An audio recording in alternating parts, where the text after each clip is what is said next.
정말 그 인류의 가장 큰 숙제, 그 어느 누구도 인류의 그 어느 누구도 바꾸지 못했던 그 진리, 그게 뭘까요? 사람은 누구나 다 죽습니다. 그리고 이건 교회 다니는 많은 분들도 잘 모르는 사실인데 사실이고 진리예요. 모두가 죽고 모두가 부활해요. 천국 가는 사람만 부활하는 거 아니에요. 우리가 소위 말하는 지옥 갈 사람도 부활해요. 그래서 아까 말씀드렸다시피 먼저 부활한 사람은 고린도후서 5장 10절에 그 그리스도의 심판석 앞에 쓸 것이고, 두 번째로 부활한 사람은 크고 흰 왕자 심판, 즉 지옥 그 불호수로 떨어지는 그 심판에 서게 될 것입니다. 예수님께서도 오셨을 때 그 두 가지 부활에 대해서 먼저 말씀하셨어요. 요한복음 5장 29절 말씀에 보시면은 선을 행한 자들은 생명의 부활로, 악을 행한 자들은 정죄의 부활로 나아오리라. 이렇게 말하니까 무슨 우리가 행위 구원을 주장하는 사람들 같잖아요. 선을 행할 수 있는 것은 우리가 예수 그리스도의 그 피의 공로를 말미암아 죄 사함을 받았기 때문에 우리가 우리 삶 가운데 선이 있을 수 있는 것이에요. 그러나 악을 행한다는 것은 죄인으로서 죄 사함을 받지 못했기 때문에 그 사람 자체가 악이에요. 선을 행한 자들은 생명의 부활로, 악을 행한 자들은 정죄의 부활로 나아오리라. 두 가지 부활이 있어요. 두 가지 부활에 이렇게, 이건 좀 종말론 타임테이블인데 나중에 기회가 되면 좀 더 깊이 있게 공부할 수 있으면 좋을 것 같습니다. 두 가지만 여기서 보면 돼요. 우리가 소위 그 환난기, 7년 동안 환난기가 이 땅에 있을 거라고 그러잖아요. 교회는, 구원받은 성도는 그 환난기 전에 올라가는 것이에요. 구원받은 자는, 죽은 자들도 같이 그때 부활해서, 살아있는 자는 살아있는 상태로 부활의 몸을 입고 올라갈 것이고, 죽은 자들은 부활해서 이 첫 번째 부활을 해서 그리스도의 심판석 앞에 쓰는 것이에요. 두 번째 부활이 있어요. 이때 부활하지 못한 사람들은 환난기가 지나고 천년왕국이 지나서 마지막에 주님께서 이 모든 세상에 마침표를 찍는 그때 부활해서 모두 함께, 마귀와 그 하나님을 떠났던 모든 천사들까지 해서 다 같이 이 불호수로 떨어지는 두 번째 부활입니다. 그리고 그것을 우리가 크고 흰 왕자 심판이라고 그렇게 불러요. 첫 번째 부활과 두 번째 부활. 우리가 한번 머릿속으로 떠올려 보셔요. 우리가 죽음이라는 것은 우리가 어느 순간 눈을 감는 것이에요. 우리의 의지와 상관없이 우리의 숨이 끊어지면서 우리가 눈을 감아요. 눈을 감았다 딱 뜨게 되면은 우리는 여기 아니면 여기 가 있는 그 둘 중 하나의 심판 앞에 서 있는 것이에요. 그리고 공통점은 우리가 그 심판 앞에 섰을 때 우리는 단 한 번도 인생에서 이 삶 가운데서 경험하지도 못했던 그 순간을 맞이함으로 해서 우리는 분명히 너무나 놀라게 된다는 것이에요. 누군가는 첫 번째 부활로 그리스도의 심판석, 누군가는 두 번째 부활로 크고 흰 왕자 심판 앞에 쓸 것이에요. 그리고 각자 자기의 그 삶을 통해서 심판을 받게 되는 것이에요. 구원받은 자는 자기가 행한 것에 따라. 자, 한번 떠올려 보세요. 그리스도의 심판석 앞에 서면 이 사람은 죄인으로서 그 그리스도의 피로서 모든 죄가 용서를 받은 것이에요. 우리가 소위 복음을 전할 때 그러잖아요. 과거의 죄, 현재의 죄, 미래의 죄까지 용서받았다. 그러니까 이 사람들이 그리스도의 심판석 앞에 서면 죄가 남아있지 않아요. 이 삶 가운데서 그들에게 남은 것은 이제 죄를 제거한 이 사람의 그런 삶 가운데의 그 선한 것, 그것에 따라 심판을 받는 것이에요. According to he has done. 여기서 우리가 뭐 악한 거, 이게 아니라 죄사함을 다 받았어요. 죄사함을 받고 죄라는 악한 것을 다 제하고 그 사람에게 남은 그 선한 것에 따라서 심판을 받는 것이에요. 그러고서 그 심판에 따라서 차등의 상급을 받는 것이 이 그리스도의 심판석. 오해하시면 안 돼요. 그리스도의 심판석은 내가 죄 지은 것에 대해서 심판받는 것이 아니에요. 그 모든 죄가 사라지는 것이에요. 히브리서 10장 17절 말씀에 또 내가 그들의 죄들과 불법들을 다시는 기억하지 아니하리라 하셨느니라.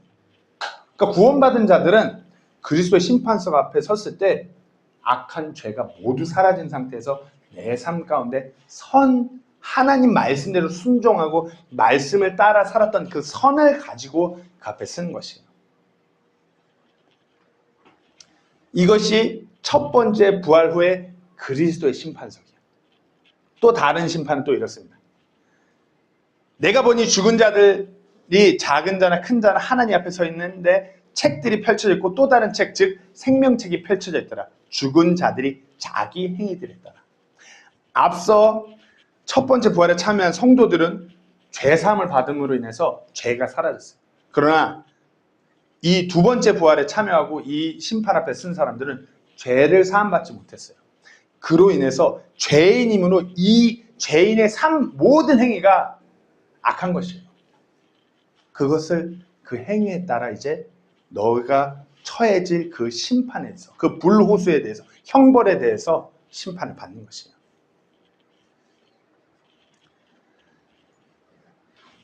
무서운 심판인 것이에요. 모든 사람이 죽어요. 누군가는 정말 영광스러운 심판에 서게 될 것이고 누군가는 돌이킬 수 없는 비극적인 그 심판 앞에 서게 될 것이에요. 그것을 인해 통곡하게 될 것이고 그것으로 인해서 단 한 번도 경험해보지 못한 그 충격과 공포로 인해 떨게 되는 것이에요. 오늘 우리는 그렇게 죽음이라는 눈을 감고 눈을 떴을 때 내가 서 있는 그 심판 앞에서 놀라게 되는 그 이유들에 대해서 나누게 될 겁니다. 들으시면서 머릿속으로 내가 그 심판 앞에 어떻게 쓸 것인지 떠올려 보셔야 돼요. 그리고 우리의 지금 삶에서 내가 어떻게 살아가는 것인지 고민해 보셔야 돼요. 자, 우리가 먼저 딱 죽은 자들이, 먼저는 우리가 그리스도의 심판석에 대해서 나눠보려고 합니다. 죽은 성도들이 죽었다 눈을 떠요. 그리고 그 심판석 앞에 서요. 그러면 이제 놀라게 되는 것입니다.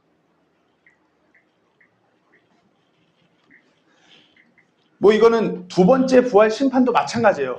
그분 앞에 섰잖아요. 그러면 내 삶 가운데서 그 어느 누구도 몰랐던 내 삶의 그 모든 의도, 모든 목적, 내 삶의 그런 모든 행위의 목적에 대해서 그분 앞에서 훤히 드러나는 것이에요. 그 어느 누구도 몰랐던 내 삶의 목적, 내 의도, 나만 알고 그렇게 행했던 모든 사람들이 박수치면서 야 진짜 하나님의 대단한 일을 하십니다. 내 속내는 아니었는데. 아니면은 저 사람 너무 이기적이야. 저 사람 왜 저렇게 살아? 모든 사람이 손가락질했는데 하나님 앞에 섰는데 너의 그 의도가, 너가 그렇게 남들 눈에 이기적으로 보였던 너의 그 삶이 내 눈에는 나의 영광을 위한 삶인 것을 내가 아노라. 드러남으로 해서 놀라게 되는 것이에요. 마음속 안에만 있던, 때로는 나조차도 헷갈렸던 내 삶의 목적과 의도를 모든 것을 아시는 그 주님 앞에 섰을 때 그것이 드러남으로 인해서 놀라게 되는 것이에요. 고린도전서 4장 5절 말씀에 그러므로 주께서 오실 때까지 때가 되기 전에 아무것도 판단하지 말라. 그분께서 어둠에 감추어진 일들을 빛으로 가져가 드러내시며 마음의 의도들을 드러내시리니 그때 각 사람이 하나님께 칭찬을 받으리라.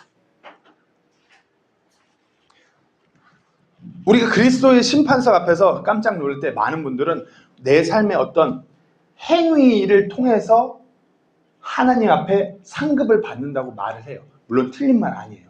그러나 그 행위와 함께 동반되어야 되는 것은 그 사람 안에 어떠한 의도와 어떤 목적이 있었냐가 분명히 있어야 돼요. 그것이 없다라면 하나님 앞에 섰을 때 그 내 삶의 그런 선으로 인해서 칭찬받는 일이 없는 것이에요. 하나님 앞에 섰을 때 내 마음속의 그 의도, 목적으로 인해서 하나님께 칭찬받음으로 놀라게 되는 것이에요. 자, 행위는 해요. 많은 분들이 행위는 해요. 근데 때로는 행위가 엄청 클 수도 있고 작을 수도 있고 우리는 인간의 눈으로 그 행위에 대해서 그렇게 생각해요. 하지만 주님의 눈에는 내가 어떤 행위를 할 때 그 마음속에 어떤 의도와 어떤 목적, 하나님의 영광을 위해서 아니면 자기 어떤 인정받는 무언가를 위해서 그런 걸로 행한 것을 모든 것을 하나님께서 다 밝히 아시고 드러내신다는 것이에요. 그래서 우리가 매일의 삶 가운데서 정말 우리가 심판을 떠올 때 그분 앞에 서면 다 드러날 것이에요. 내 삶 가운데 내가 어떻게 사는 것, 어떤 목적과 어떤 의도를 갖고 사는지 그것을 헤아려봐야 돼요. 많은 크리스찬 부모가 오해하는 것이 정말 뭐 자녀가 잘 되면 하나님의 영광, 뭐 자녀가 말씀 속에서 하나님의 영광 이렇게 물론 이렇게 말하는 부모들도 많이 있지만 반대로 남이 우리 애를 보고서 나를 평가하고 나를 어떻게 뭐 논하기 때문에 우리 애는 이렇게 해야 돼. 남이 볼 때 우리 애는 좀 이 정도 해야 돼. 그런 의도도 많아요. 그런 목적도 있어요. 심판 앞에 쓰면은 그와 같은 모든 우리 삶 가운데 그 의도와 목적이 다 드러나서 우리가 놀라게 된다는 것이에요. 너 그거 아니었다. 너가 하나님의 영광을 위해서 자녀를 그렇게 양육했다고 하시면 그거 아니었다. 그거 외에도 너가 하나님의 영광을 위해서 네 삶 가운데 이렇게 헌신하고 섬겼던 그 모든 드림 또한 이거 아니었다. 그렇게 말씀하심으로 인해서 우리가 놀랄 수 있다는 것이에요. 때로는 반대로 정말 아무것도 아닌 일, 남들 보기에 손가락질 받을 만한 일을 하면서 그렇게 살았지만 하나님 앞에 섰을 때 너가 그렇게 삶으로 인해서 내가 영광받고 다른 이들에게 복음이 전해질 수 있었기 때문에 내가 너의 그 의도와 목적을 다 안다. 그것을 칭찬받을 수 있다는 것이에요. 자, 첫 번째로는 그렇습니다. 내 삶의 모든 의도와 목적이 드러남으로 인해서 놀라요. 두 번째로는 그분 앞에서 이제 구원받은 우리 삶의 그 장부가 공개되는 것이에요. 장부가. 내 삶의 그런 구체적인 행위의 장부. 의도와 함께 동반해서 내가 하나님을 얼마나 순종하고 얼마나 그렇게 됐는가. 그것은 먼저 목적과 의도가 하나님을 위한 것이어야 되고요. 로마서 14장 12절 말씀에 이렇게 기록되어 있습니다. 그런즉 이처럼 우리가 각 사람이 자신에 관하여 하나님께 회개보고를 하리라. 우리가 삶을 살아가면서 내 삶 가운데 나의 말, 행위, 섬김, 드림 그 모든 것들 구원받은 믿음 있는 그리스도인들의 그 모든 것들을 통해서 우리 장부 안에서 그것이 펼쳐질 것이에요. 첫 번째 것이 어떤 내면의 동기와 목적이라면 두 번째 것은 우리 삶의 그런 어떤 삶의 행위들이에요. 회개장부가 주님 앞에서 공개될 때 우리는 진짜 놀라게 될 것이에요. 나는 그래도 이만큼 있을 줄 알았는데 장부를 막상 펼치니까 마치 우리가 제가 어떨 때는 통장을 잘 안 보고 살거든요. 그러다가 통장을 딱 펼쳤는데 장부가 거의 바닥을 찍고 있는 것이에요. 그러면 아차 싶는 거죠. 그런 것처럼 나는 이 정도 있을 줄 알았는데 주님 앞에 서서 장부를 펼쳤는데 이게 아니라 이건 것이에요. 나는 이 정도 칭찬받고 이 정도 상급받을 줄 알았는데 주님 앞에 서서 장부를 펼치니까 이건 것이에요. 그것은 놀라게 될 것이에요. 아니면은 내 삶 가운데서 때로는 인간적으로 보기에 불공평한 것 같아요. 나는 건강도 없고 나는 재력도 없고 나는 어떤 금수저로 태어나지도 않았고 나의 환경과 그 모든 것들은 아무것도 할 수 없는 위치에서 태어나 자라요. 정작 하나님 앞에 생각을 할 때 내 삶은 이러하기 때문에 뭘 하고 싶어도 할 수 없어요. 그러나 그럼에도 불구하고 내가 하나님을 위해 작은 것이라도 해야지. 작은 섬김이라도 해야지. 내가 만나는 그 누군가에게 내가 만난 그 예수님을 나의 나름대로 내 삶 가운데 전해야지.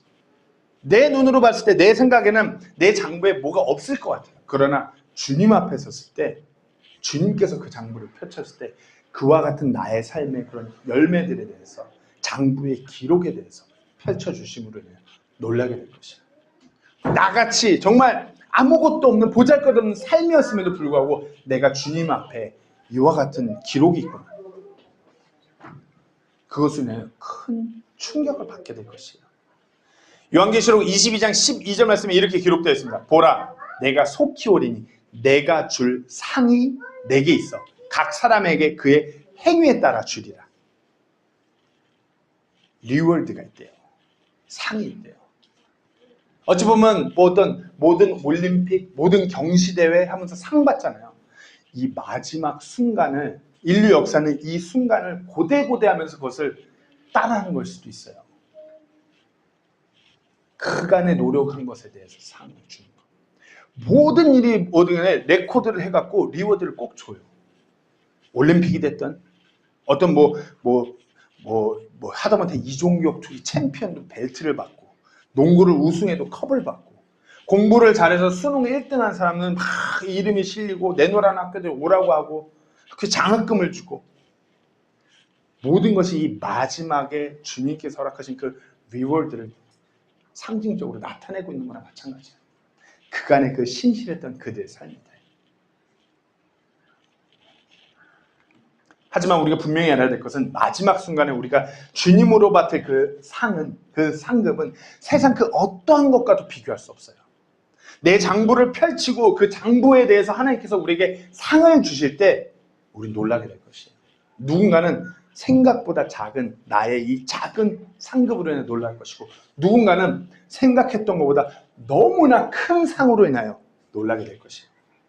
여기서 우리가 중요하게 봐야 되는 것은 각 사람이에요. 고린도후서 5장에도 각 사람이고요, 요한계시록 20장에도 각 사람이에요. 그러니까 나의 이 회계장관의 기록은 상대적인 것이 아니라 내 삶 가운데서 주님과 나 1대1의 삶에서 내가 얼마나 주님의 말씀을 따라서 그리스도를 전하고 말씀에 순종하고 섬기고 그렇게 살았냐가 기록에 남는 것이에요. 남이 이만큼 해보여서 나도 이만큼 해야지 같은 상급을 받는 것이 아니에요. 하나님 앞에 나라는 사람 1대1의 관계에서. 근데 세상이 이제 가면 갈수록 1대1 관계가 아니라 남을 의식하는 세상으로 바뀌어요. 요즘에 행복의 기준은 소셜미디어를 통해서 남이 얼마만큼 먹고 어떤 것을 입고 어떤 것을 사고 어떤 차를 모냐가 나의 행복 지수가 돼. 나도 그만큼 해야 나도 행복한 세상. 요즘에 그래요. 인스타그램, 페이스북을 통해서 다 너도 나도 뭘 살 때 찍어 올려요. 뭐 차 할 때 차 앞에서 찍어 올려요. 먹을 때 찍어 올려요. 뭐 할 때 찍어 올려요. 우리 나 이만큼 산다. 때로는 그만큼 사는 것이 행복하지도 않아도 찍어 올려요. 소셜미디어 열심히. 그걸 보면서 나도 저만큼 해야. 그런 삶의 본질은 내가 먹고 싶은 걸 먹고 입고 싶은 걸 입고 주님 허락하신 삶 가운데서 내가 기쁨을 누리고, 그것이 행복의 본질인데, 자기 자신이 느끼는 대로인데 소셜미디어라는 세상 문화가 자꾸만 그것을 망가뜨리는 것이에요. 매일 하나님 앞에 내가 하나님 앞에 무릎 꿇고 기도하고 하나님의 말씀을 통해서 어떠한 삶을 살아갈지, 어떻게 순종할지 내가 그렇게 결단하고 나아가는 것이에요. 그리고 내가 그렇게 살아온 삶의 장부의 기록이 남는 것이에요.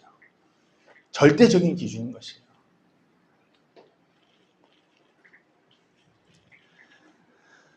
세 번째입니다. 우리가 또 놀라게 되는 것은 이제 딱 섰는데 심판 앞에 서서 주위를 둘러보겠죠. 다른 사람들의 그 구원 여부로 인해서 우리가 놀라게 될 것이에요. 누가복음 13장 25절 27절 말씀입니다.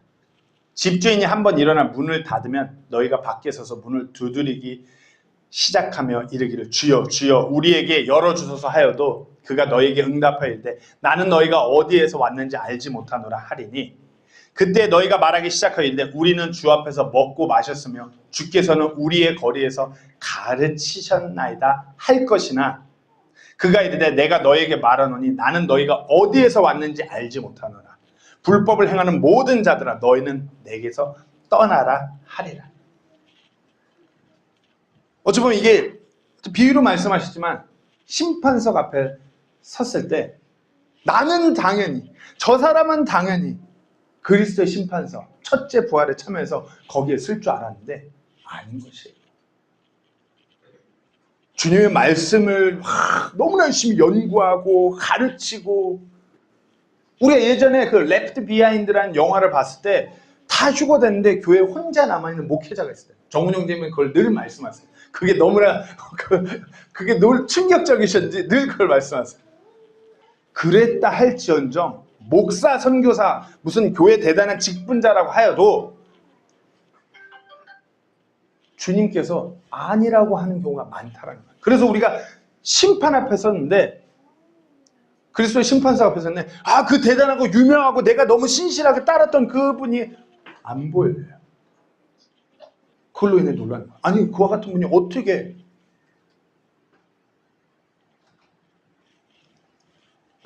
매주 그렇게 신실했던 분이 매일 다른 이들을 돕고 섬기고 그렇게 헌신적으로 사셨던 분이 보이지 않아요. 교회에서 함께 예배드리고 함께 교제하고 그랬던 지체들이 보이지 않아요. 우리는 그와 같은 때 그리스도의 심판석 앞에서 놀라게 되는 것이에요.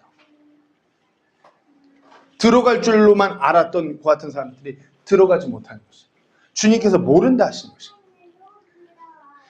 여기서 다시 한번 우리가 짚고 넘어가야 되는 것이, 그리스도의 심판석 앞에 서는 것은 어떠한 좋은 선한 많은 일들을 향한 것이 아니에요.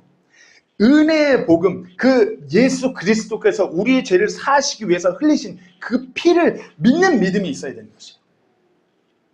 예수님을 내 삶의 주인으로, 내 삶의 주관자로 내가 인격적으로 그분을 그렇게 받아들이지 않은 자들은 못 가는 것이에요. 이 심판석 앞에 함께 서지 못하는 것이에요. 경악을 금치 못하는 것이에요. 반대로 생각하면요, 정말 잔인하고 극악무도한 사람이 내 옆에 서 있을 수 있어요. 그리스도의 심판석 앞에 섰는데 내가 삶 가운데서 그렇게 손가락질하고 그렇게 저 사람은 아니야 그랬던 사람이 내 옆에 서 있을 수 있어요. 그걸로 인해 놀랄 수 있다는 것이에요. 그것이 은혜의 복음인 것이에요. 때로는 우리가 뉴스를 보면은, 저도 그래요. 목회자지만 뉴스를 보면은 그런 아이들, 어린 아이들에게 정말 이로 말할 수 없는 범죄 행위를 한 사람들이 가끔 뉴스에 나와요. 그러면 제 속으로도 그런 사람들을 보면은 분노가 일끓어요. 저런 자식들은, 이런 분노가 일끓어요. 그러나 그와 같은 사람도 예수님을 정말 인격적으로 자기 자신의 그 삶의 개인의 구주로 받아들인 사람들은 그 심판석 앞에 서는 것이에요. 그분께서 자신의 죄를 위해서 주님께서 그 피를 흘리시고 그 죄를 사하시고 죽으시고 3일만에 부활하신 것을 믿는다면 그 같은 사람도 그 심판석 앞에 서는 것이에요. 물론 상급이 다를 수 있겠죠. 하지만 같이 그곳에 서 있는 것으로 인하여 놀라게 되는 것이에요. 이것이 하나님의 은혜인 것이에요. 하나님은 그와 같은 사람도 사랑하시고 함께 그리스도의 심판석에 서서 주님의 그 영화로운 순간을 맞이하기를 원하시는 것이 하나님의 사랑인 것이에요. 그것이 하나님의 은혜, 정말 위대하고 경이롭고 우리가 감히 때로는 헤아릴 수 없는 하나님의 은혜인 것이에요. 우리가 심판석 앞에 섰을 때는 다른 이들의 그런 구원 여부를 통해서 놀라게 되는 것이에요. 마지막입니다. 좀 무섭게 들으셔야 돼요. 마지막에 딱 심판에 섰어요. 그런데 이제 놀라게 되는 이유는 내가 예상했던 나의 심판석이 아니기 때문에 놀라는 것이에요. 나는 당연히 그리스도의 심판석 앞에 설 줄로 알고 그렇게 살아왔어요. 그러나 내가 주님 앞에 섰는데, 내가 앞에 서고 눈을 떴는데 이제 나는 상급을 받아야지. 그리고 눈을 떴는데 이게 아닌 것이에요. 크고 흰 왕자 심판 앞에 내가 서 있게 되는 것이에요. 이건 놀라다 못해 충격과 공포, 하지만 이미 돌이킬 수 없는 비극적인 순간으로 다가오는 것이에요. 내가 생각했던 그 심판에는 다른 심판석 앞에 쓰는 것이에요. 요한계시록 20장 11절 12절 말씀, 오늘 본문 말씀 다시 보면, 또 내가 크고 흰 왕자와 그 위에 앉으신 분을 보았는데, 그래서 우리가 크고 흰 왕자 심판이라고 부르는 것이에요. 앉으신 분을 보았는데 땅과 하늘이 그분의 얼굴을 피해 물러가서 그것들의 자리가 보이지 아니하더라. 이 심판 때 크고 흰 왕자 심판했으면 땅과 하늘도 다 사라지고 이제 마지막에 진짜 그 흰 왕자 심판 앞에 남아있는 거예요. 아무것도 없는 거예요. 이제 그리스도의 심판석 앞에서는 우리가 그 심판석 앞에 섰다가 이제 1000년 동안 주님과 함께 통째로 내려올 그런 땅과 뭐 그런 것들이 있는데 이때는 다 사라지고 없어요. 또 내가 보니 죽은 자들이 작은 자나 큰 자 하느님 앞에 서 있는데 책들이 펼쳐져 있고 또 다른 책, 즉 생명책이 펼쳐져 있더라. 죽은 자들이 자기 행위들에 따라 그 책들에 기록된 그것들의 근거하여 심판을 받더라. 내가 다시 말씀드립니다. 예수님을 내 개인의 구주로 인격적으로 만났고 그분을 내 삶의 주인으로 내가 받아들이지 않은 그 삶에 대해서는 아무리 내가 대단한 종교적인 삶을 살아도 아무리 내가 정말 큰 자처럼 유명하고 대단한 하나님의 일을 하고 엄청난 것들을 했다고 해도 내가 눈을 떴을 때 나의 그 심판이 크고 흰 왕잠 심판, 아무것도 보이지 않고 그것만 보이는 그 심판 앞에 내가 설 수 있다는 것이에요. 첫 번째 부활에 참여하지 않는다면 두 번째 부활은 이 심판인 것이에요. 돌이킬 수 없는 영원한 비극인 것이에요. 돌이킬 수 없는 영원한 비극. 내가 예수님을 이 삶 가운데서 그냥 내 구주로 내 삶의 주인으로 내가 받아들이면 끝나는 것인데 그것이 아닌 것이에요. 심판이라는 단어. 우리는 눈을 감고 눈을 떴을 때 죽음이라는 것은 그 이후에 모두 심판 앞에 쓰게 될 것이에요. 심판이라는 단어를 들으실 때 곰곰이 생각해 보셔야 돼요. 나는 이 심판이라는 단어, 내가 앞으로 죽은 뒤에 서게 될 그 심판 앞에 나는 어떠할 것인가, 그것을 곰곰이 생각해 보셔야 돼요. 성경은 심판에 대해서 분명히 말씀하고 있어요. 히브리서 9장 27절 말씀에 한 번 죽은 것은 사람들에게 정해진 것이요 이것 뒤에는 심판이 있나니. 분명히 우리는 죽고 심판을 받을 것인데 그 심판이 어떤 심판이 될 거냐 이거죠. 그리스도의 심판석 앞에 서서 어떤 내 삶의 행위들과 내 삶의 어떤 내 목적과 의도를 펼치고 드러내서 주님으로부터 상급을 받는 심판일 것이냐, 아니면은 영원한 형벌을 향한 심판일 것이냐. 전도서 12장 14절 말씀에 이는 하나님께서 모든 은밀한 일과 더불어 선한 일이든 악한 일이든 모든 일을 심판하실 것이기 때문이야. 분명히 심판하십니다. 이것에 대해서 결코 기분 좋은 상상으로 넘어가시면 안 돼요. 이 심판이라는 단어를 들을 때마다 내가 다시 한번 그 은혜의 복음으로 돌아가서 바울이 전한 그 예수 그리스도의 그 은혜의 복음으로 돌아가서 그 복음을 되새기면서 심판이라는 단어를 들을 때 내가 어떠한지를 구원의 확신을 떠올리셔야 돼요. 만약 아니라 그러면 문제될 거 없어요. 내가 그분을 받아들이고 결단하시면 되는 것이에요. 내 죄로 인하여서 십자가에서 피 흘리신 그분을, 내 죄로 인해서 나의 죄의 삭을 그분의 피로 치르신 그분을, 죽으시고 3일 만에 부활하신 그분을, 다시 오신다 약속하신 그분을 받아들이면 되는 것이에요.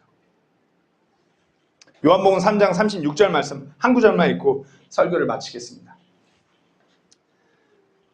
아들을 믿는 자에게는 영존하는 생명이 있고 아들을 믿지 않는 자는 생명을 보지 못하면 도리어 하나님의 진노가 그 위에 머물러 있느니라. 아직도 이 말씀은 진행형이에요. 지금이라도 그분 그 아들을 믿는 자는 영존하는 생명이 있다는 것이에요. 아직 끝나지 않았어요. 믿지 않는 것에 대해서는 지금이나 마지막에 똑같지만 믿는 것에 있어서는 지금 우리가 믿는다라면 영존하는 생명을 받을 수 있다는 것이에요. 죽음 앞에 서서 놀라게 되는 것입니다. 내 주변 사람들의 그 구원 여부를 놀라게 되는 것입니다. 내가 사랑하는 이가 없을 수도 있어요. 그리고 지금 우리가 막 건강한 삶, 나는 좀 더 살고 나는 뭐 누리고 우리의 삶이라는 게 어떻게 될지 몰라요. 우리는 늘 우리가 놀라게 될 그 심판 앞에 서는 순간을 늘 떠올리시면서 살아가셔야 돼요. 내가 곧 그 심판 앞에 설 것이야. 내가 그 심판 앞에 설 것이야. 중요한 건 내가 심판 앞에 섰는데 어떤 심판이에요. 심판에서 어떤 심판을 받을 것인가. 그것을 우리가 늘 떠올리시면서 살아가셔야 됩니다. 다시 한번 말씀드립니다. 분명 죽음 이후의 그 심판 앞에서 놀라게 될 것입니다. 그러나 우리 세부 침례교회 성도님들은 무엇보다도 그리스도의 심판서 앞에 서서 정말 주님 주시는 그 놀라운 상급과 칭찬으로 인해 놀라고 주님께 영광을 되돌려드리는 우리 모두가 되기를 소망합니다. 기도하고 마치겠습니다.